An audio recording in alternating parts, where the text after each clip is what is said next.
system, the Windy Grid system would have it. Now, halfway through this, I had this epiphany, because to be clear, this is not how Windy Grid originally looked. Originally, Windy Grid was like on a Unix screen, and it had JavaScript as an interface language, and I had this moment where I'm like, this speaks really well to me, but maybe not to normal people. So we then leveraged our GIS platform. We built a layer on top of it, and what does the system do? And this is now used, it's been used citywide in Chicago for a number of years.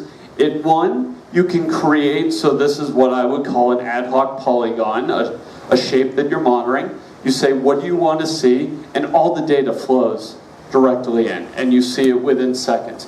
Your situational awareness.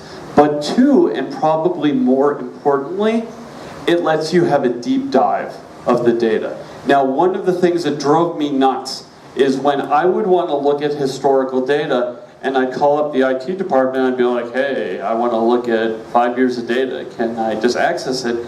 And they'd say, well, it's in the archive on tape. And they're like, when we keep in the relational data system, it just slows down, so we ship it off. That made me crazy.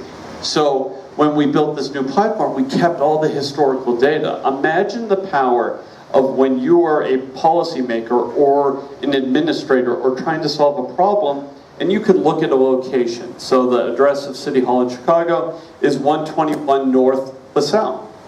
You can look at 10 plus years of data and with a return time of approximately 6 seconds. And you can analyze it. A whole different way of having data available for policy. Now the fun thing is, from the beginning I wanted to be able to share this. And so the intent was always to open source it. So this year we put it into a package we call Open Grid, right?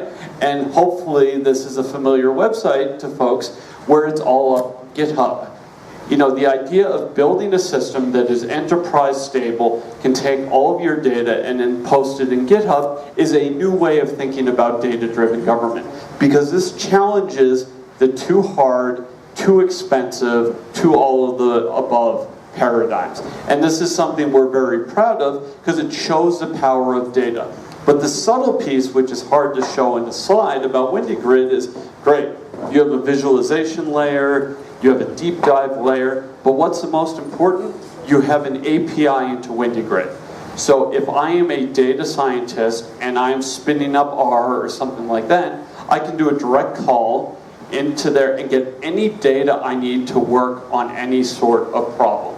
And that is the real power of a system like this. Because if we're going to realize this idea of data-driven government, we actually need the data. You need it now, you need it available, and you need it normalized in some shape or form. So